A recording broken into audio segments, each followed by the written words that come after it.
Hi everybody, in this video I'm going to show you how I made a portal of chaos. As it is a line of sight blocking competition, I thought about doing a garage for gas lamps, but then suddenly I felt the urge to make this piece. Okay, let's dive right in with the polystyrene. We're gonna mask off the side, which we do not want to melt at a later stage. Then we take a hobby knife and we rough up the polystyrene. That's because wherever the polystyrene is cut or damaged, the fumes from the black spray can will work better.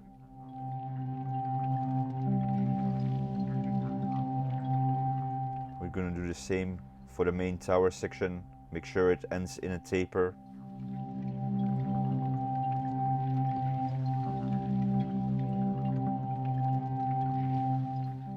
And we poke a couple of holes for the big eyes and then glue it on with some hot glue. I continue the weathering process of the foam.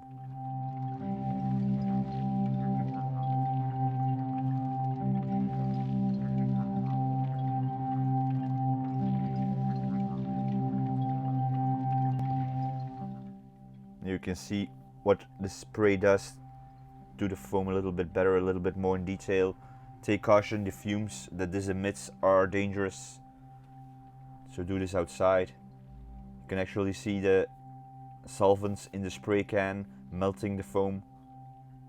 That's the effect that we want, and this is the effect that it had on the middle section of our portal of chaos. You can see several different kinds of textures that were formed. And this is the side section. We're going to do a little bit more work on this piece. I'm going to cut it in half, and I'm going to use my fingers to weather the side of the large piece. Respray it. Then it's time to glue around the marbles, which are going to represent the eyes.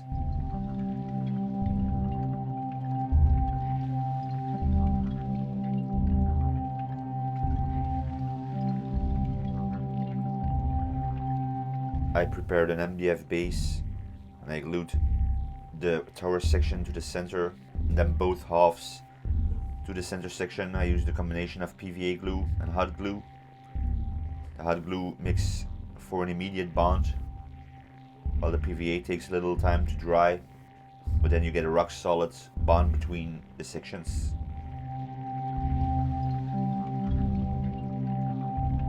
Fleshy PVA texture. You spread out a little bit of PVA on a glass plate. You put it in the microwave for about 10 to 15 seconds. 600 watts. If you go longer than 50 seconds, be careful because it does get hot. You get this skin-like result after microwaving the PVA glue, which you can then use to sculpt with.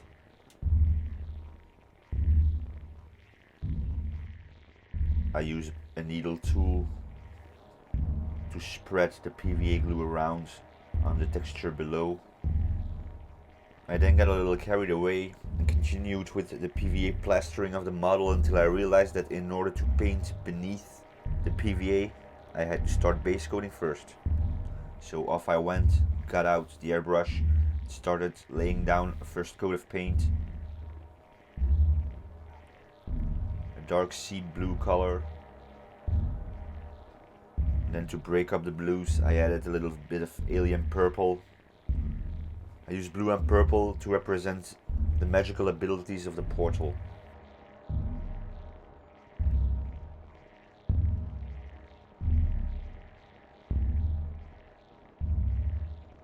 And then for a first layer of blood effects, I used clear red by Tamiya, and I put it in all the holes I made in the foam.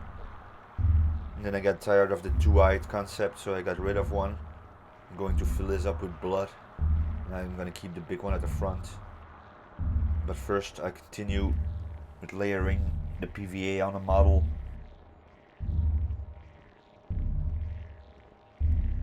All the residue you see on the plate that's left behind from removing the flesh can be reused. You can use it for sculpting, or you can all scrape it together with the spatula and reheat it in the microwave, so you can reuse the PVA to get some new texture.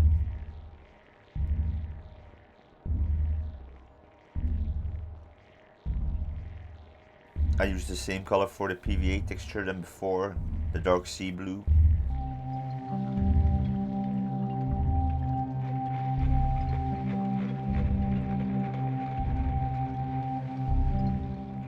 After base coating the PVA texture, it was time for a highlight, first with a medium flesh tone with a dry brushing technique.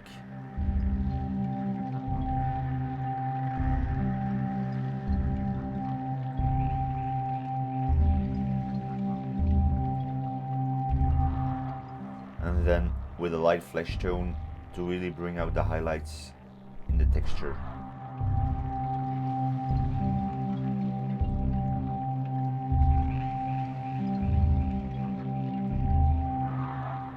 To apply some more variation in the color palette of the flesh texture, I applied a flesh wash. I used it more as a shading color instead of a pure wash.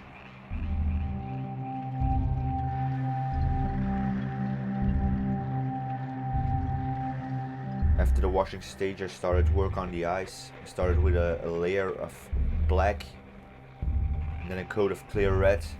This makes the eyes shiny and gives it a wonderful deep red color.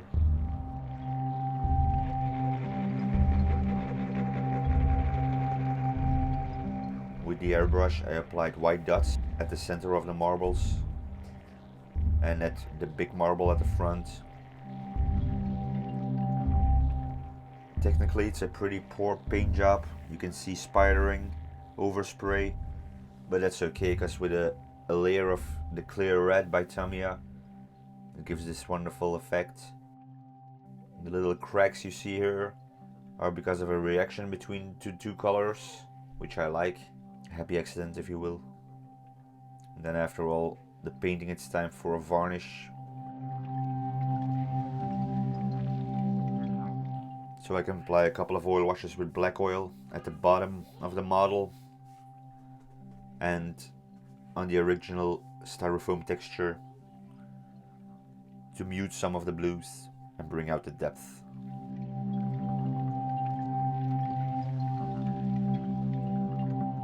Now I haven't showed any footage of the MDF base yet. That's because I don't have any, but it's really easy. I just glued on some sand mixture with PVA glue to the base and got painted in the same colors as the models, with the dark blue, the purple, and highlighted with a flesh tone.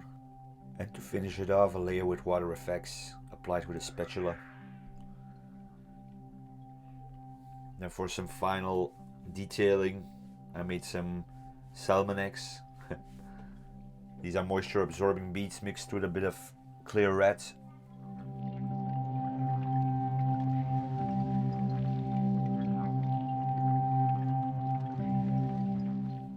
Allowed to dry, and with a bit of super glue applied to the appropriate places. And that's it for this project. Thank you, Nick, for the competition. Thank you everybody for watching. Hope to see you soon for a new update. Please subscribe, like, hit the bell icon.